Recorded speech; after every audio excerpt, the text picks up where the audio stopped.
Dodge City and in the territory on west, there's just one way to handle the killers and the spoilers, and that's with a U.S. Marshal and the smell of Gunsmoke.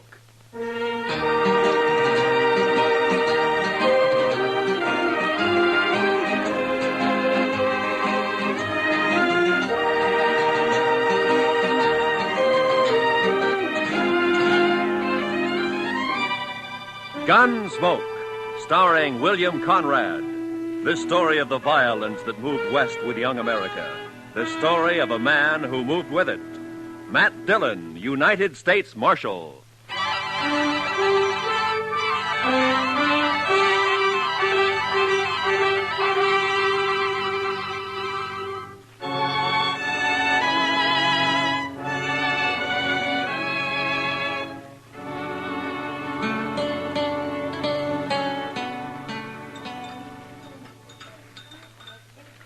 Mr. Dillon, could I give you some more coffee? Yeah, I guess so.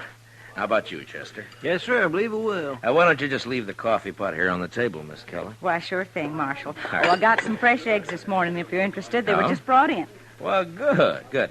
Cook us up about a half a dozen of them, huh? Have them for you right away, Mr. Dillon. All right. Fresh eggs. My, I'll swear if Delmonico's ain't getting to be about as fancy as some of them Kansas City restaurants.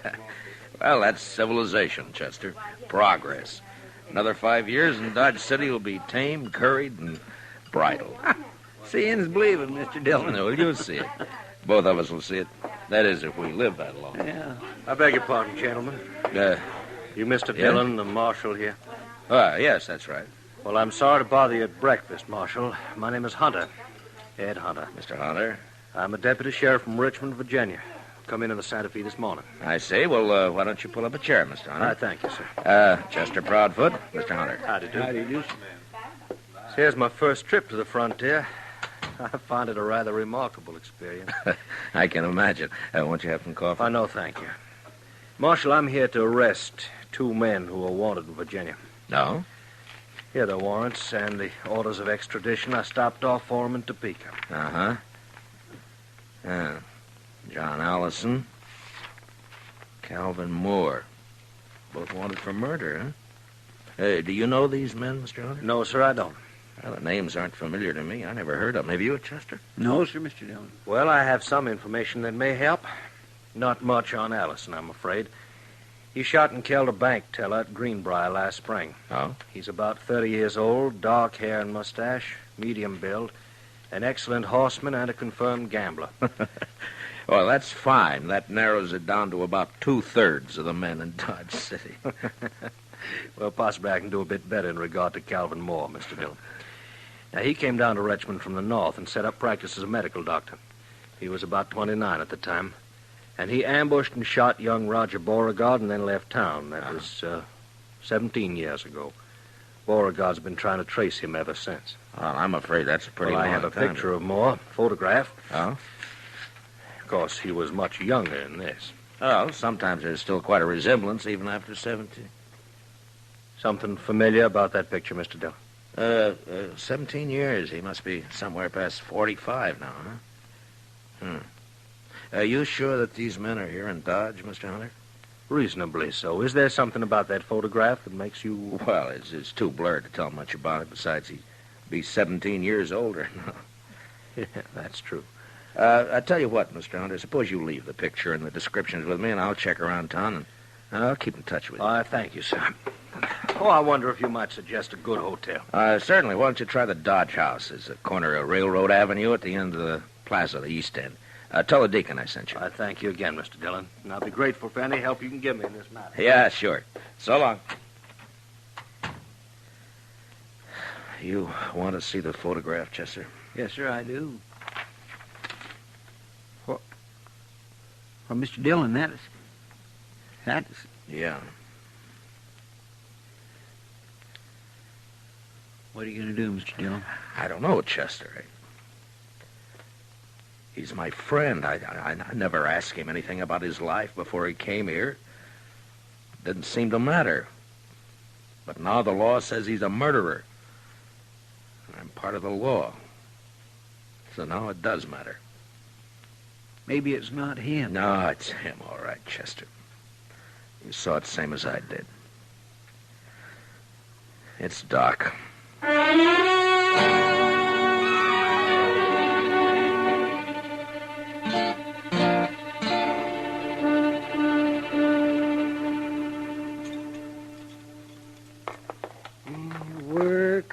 Work.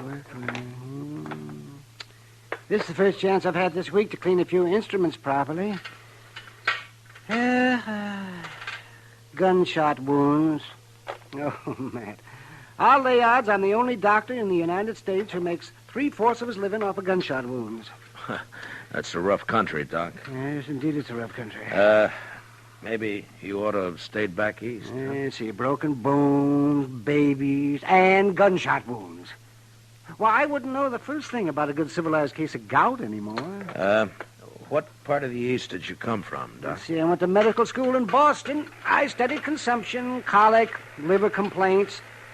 Never had a case of liver complaint in all the time I've been here, though. No, I guess that kind of thing is more common down south, around Richmond, Virginia, for instance, huh? Matt, stop beating around the bush.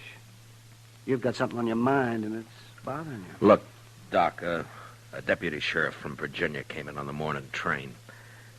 He's got a warrant for murder against a man named Calvin Moore. He's got a photograph of Moore taken 17 years ago. Would you like to look at it? All things are taken from us and become portions and parcels of the dreadful past. Are you Calvin Moore? It wasn't murder, Matt. They said it was murder, of course. The Beauregards were an important family.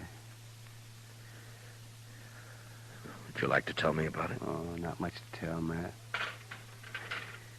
I'd been in practice in Richmond about a year. There was a girl, beautiful girl, with spirit and fire and that soft radiance that only Southern girls seem to have. And, me, that was so long ago. I've been in the South myself now. Roger Beauregard and I were both courting this girl. He was a typical Virginia gentleman, hot-headed, used to having his own way. He started threatening me, warning me. And I laughed it off. Then one day I was coming back from a case, and I ran into Roger on a country road. He had a pair of dueling pistols, and he challenged me. What? Well, that's not a crime, Doc. That's self-defense. It's not a crime here anyway. Well, I tried to talk him out of it, but he was crazy mad. He shoved one of the pistols in my hand, and he pulled back on his horse, and he leveled his gun. I had no choice. We both fired. He missed. I didn't. Self-defense, yes, but there were no witnesses, and I was an outsider, a Yankee. So you ran for it, is that it? I ran for it. St. Louis, Virginia City, Montana Territory, the Panhandle, Wichita, Abilene, and Dodge. I changed my name to Charles Adams. And the girl, Doc, what happened to her? I waited for her in St. Louis. We were married there. 2 months later, she died of typhoid fever.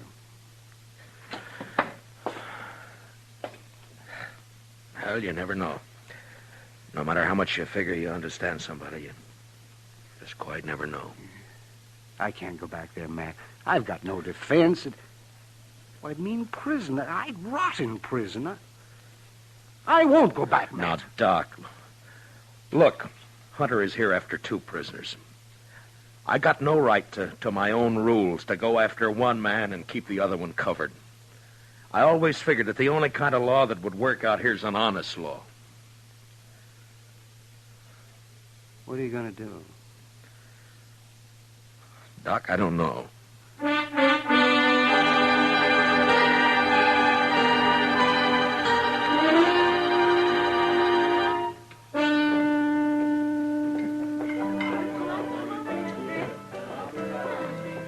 You're late, Matt.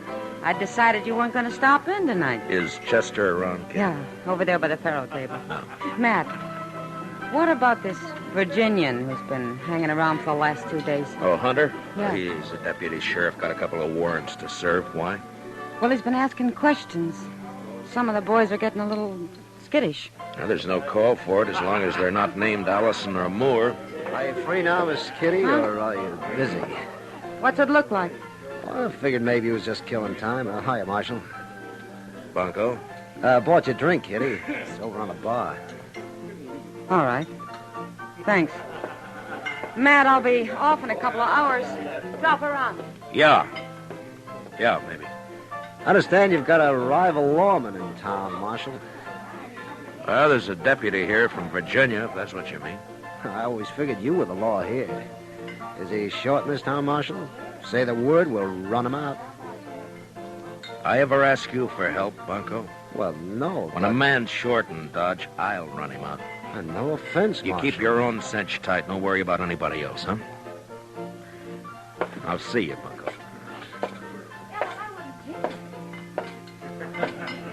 I swear I never saw anybody such bad luck in all my life. My gracious, he ought to swear off Pharaoh and stick to stud. Oh, Chester. The Jethro Keener. He just lost 3 weeks' pay. And Bunko Benson, sitting right there beside him, mind you, picked up $230. So that's why he's feeling big. Come on, Chester, let's take a walk. Huh? Yes, sir. 3 weeks' pay. Mercy, I never saw such luck. What about Doc, Chester? He turned in a couple hours ago. That's when I came on over here. How's he acting? About as usual. No signs of planning to run out, if that's what you mean, Mr. Dillon. One thing he's doing, though, that he's never done before. He's toting a gun. Good evening, Marshal. Oh, hello, Mr. Hunter. Since you didn't come to me, Mr. Dillon, I've come to you. I'm wondering what progress you've made. Well, I'm still checking. Any results at all, Marshal? Well, I don't have much to go on, you know. Now, Calvin Moore was a doctor by profession. He might still be practicing. I suggest we investigate the local doctors. Well, that wouldn't take long. We've only got one, Doc Adams. How long has he been here? Oh, about 4 years. How old a man is he? Late 40s, I imagine. But he doesn't show much resemblance to that photograph you gave me. Well, maybe you're too used to him to notice the resemblance. Yeah, maybe. I'd like to look him over myself, Marshal. Well, he's pretty busy out on calls most of the time, and... Not all the time. No, not all the time. All right, Mr. Hunter, I'll bring him around.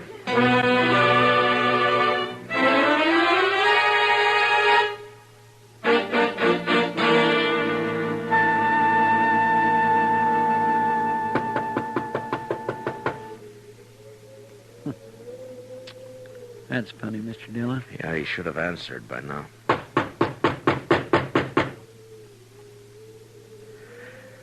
Well, we're wasting our time, Chester. He's gone. Well, now, he might have got called out on a case. Yeah, I know, but I don't... Hey, what? That was across the plaza, down toward the Dodge House. Come on, Chester.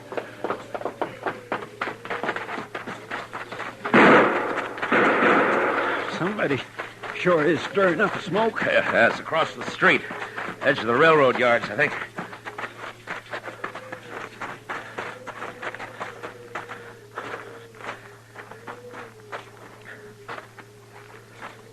That you, Marshal? Yeah. What happened, Mr. Hunter? Somebody tried to kill me. I started into the hotel and they fired from the dock here. I fired back, but he got away. You, get a good look at him? Oh, no, I just saw the flashes. Well, this is an easy town to get killed in, Mr. Hunter. So it seems. About that doctor, Marshal. You didn't bring him around. Well, he's out on call. Think I want to meet him more than ever now.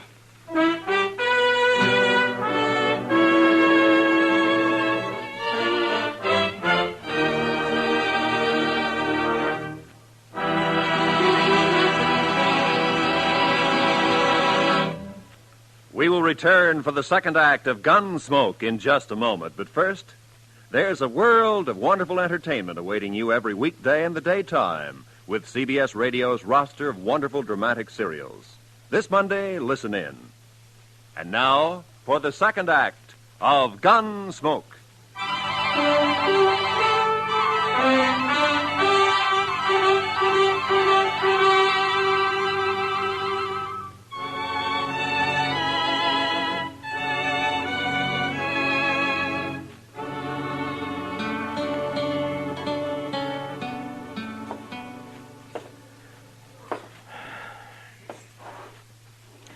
What time is it, Chester? 2:15 a.m., Mr. Dillon. Yeah. I sure hope we don't have to spend the whole night waiting here. I don't see how Doc puts up with the smell of all this medicine. He's used to it, I guess. Yeah. I suppose a man can get used to anything except dying. You think it could have been him that fired those shots, Mr. Dillon? Chester. There's somebody coming.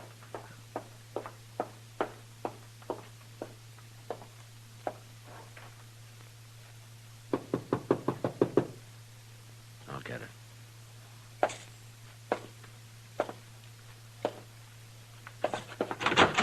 Doc, Marshal. Come on in, Bunko. Doc's not here, but he'll probably be... Oh, what happened to your arm? I got thrown into a barbed wire fence. Here, let's have a look at it, huh? No. It's all right. It's a gunshot wound. All right, hold it, both of you. Well, is that the same gun you tried to kill Hunter with, Bunko? Stay where you are, Marshal. Yeah. Around 30 years old, dark hair, mustache, medium build, excellent horseman, confirmed gambler. Wanted for murder. John Allison. Alias Bunko Benson. Am I right, Bunko? He's not taking me back there. You stay where you are, Dillon. Now, don't be a fool, Bunko. Put away the gun. Stay back. I'm warning you. Bunko, look! All right, Chester, let's get him over to the jail.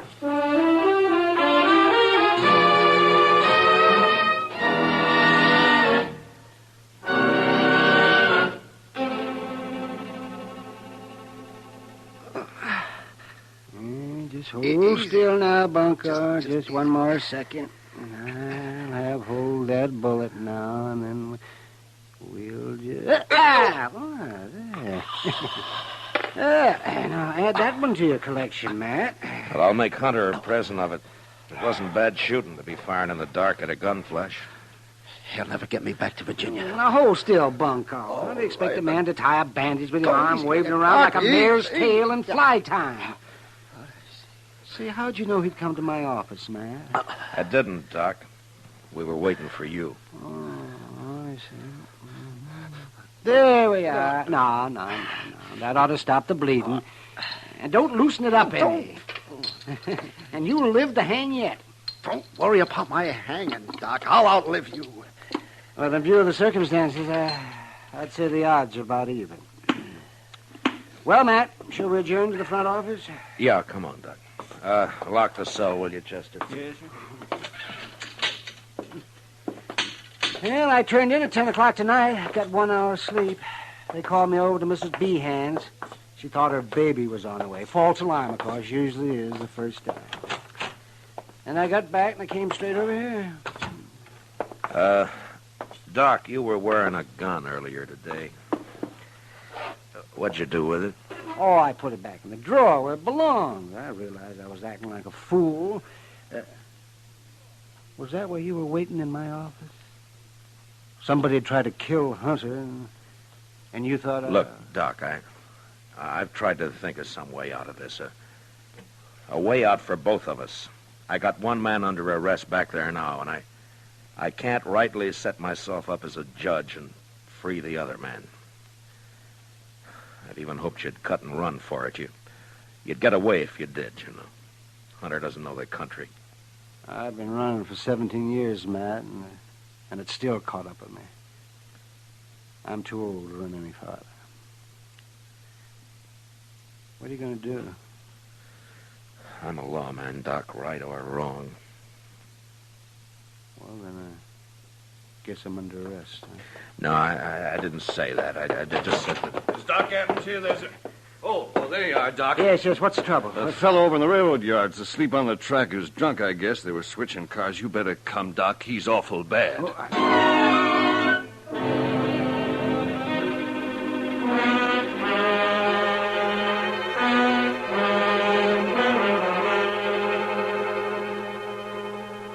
got 2 lanterns, Mr. Dillon. That ought to be enough. Good, Chester. You ready, Doc? I'm ready as I'll ever be. All right, let's go then. He said near the loading pens. Down this way, I guess. Yes, sir. It looks like some lights over there. People around. Marshal, is that you? Yeah. Oh, Hunter. I thought you went to bed hours ago. I'm a light sleeper, Mr. Dillon. I heard there's an accident over in the yards. Thought it might give me a chance to meet your local doctor. Well, I guess you can meet him right now if you want to. Doc, this is Ed Hunter. Doc Adams. How do you do, sir? Mr. Hunter?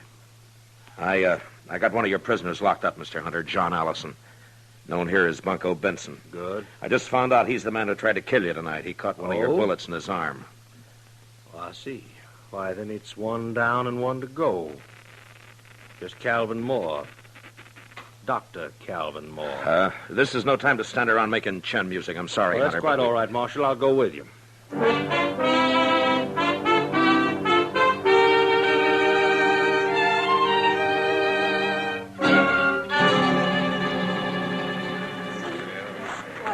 Will you pardon us, please? All right, will you move back and let us through here, please? Here, Doc, this way. Yeah, I'm right with you, Matt. Please stand back now, will you? Give Doc a chance to Yes, work. please, if you please, just stand back. Bad is right. Well, we'll do what we can. Come on.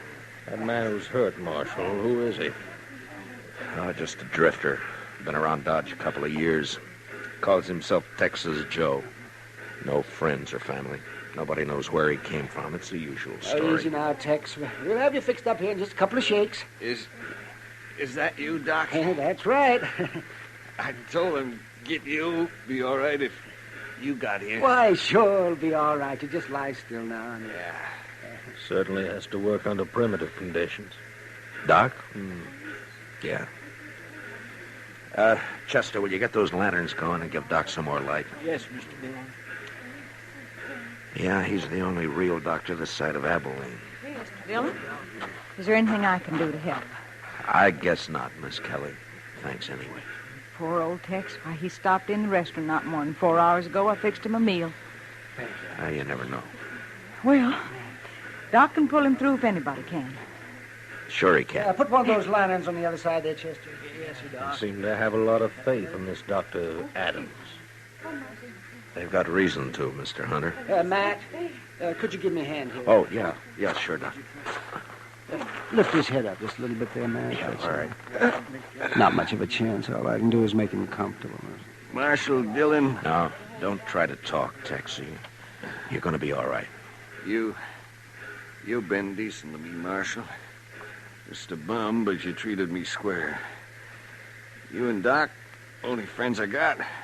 Sure, Tex. I got one more favor to ask. Could someone read me some scripture? Well, Tex, I just don't recall any of Marshal, them. I know some. Mrs. Kelly, I doubt if he can hear. I can hear. Please. The Lord is my shepherd. I shall not want. He maketh me to lie down in green pastures.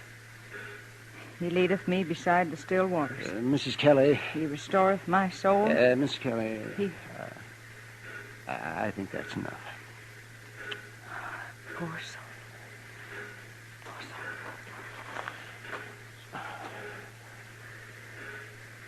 Well, you can't win them all, I guess. No, you can't win them all, Doc. Well, Doctor, as the only physician here, I suppose you also function as coroner. That's right. Yes. This man will be buried under the name of Texas Joe. Don't you worry about that. Boot Hill is full of men buried under nicknames. In this country, we... Doc! Doc, I just came to... Oh. What, Kitty? Oh, Doc, I've been sitting up with Mrs. B, and you left too soon. She needs you over there right away. Well, then it wasn't a false alarm. No. All right, Kitty, I'll be there just as quick as I can, but... Well, as soon as I... Kitty, you go on back over and do what you can for her, huh? Doc will be along. Oh, all right, Matt, but you better hurry.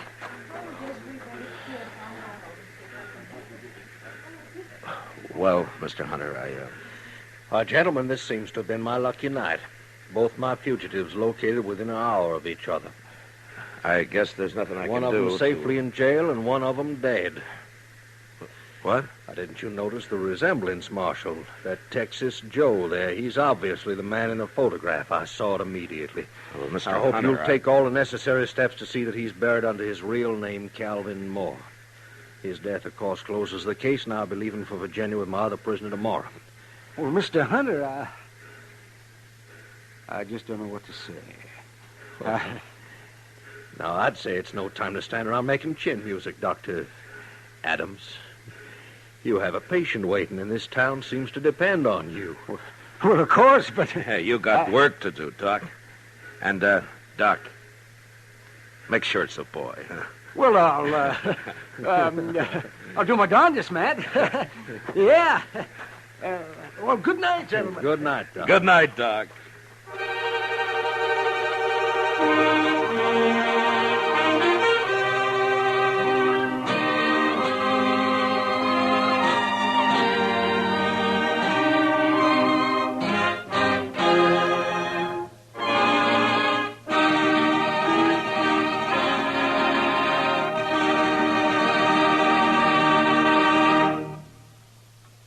Gunsmoke, under the direction of Norman MacDonald, stars William Conrad as Matt Dillon, U.S. Marshal. Tonight's story was specially written for Gunsmoke by Les Crutchfield, with music composed and conducted by Rex Corey. Featured in the cast were Lawrence Dobkin, Lou Krugman, Paul Dubov, and Vivi Janis. Parley Bear is Chester, Howard McNear is Doc, and Georgia Ellis is Kitty. Gunsmoke is heard by our troops overseas through the facilities of the Armed Forces Radio Service. Join us again next week as Matt Dillon, U.S. Marshal, fights to bring law and order out of the wild violence of the West in Gunsmoke.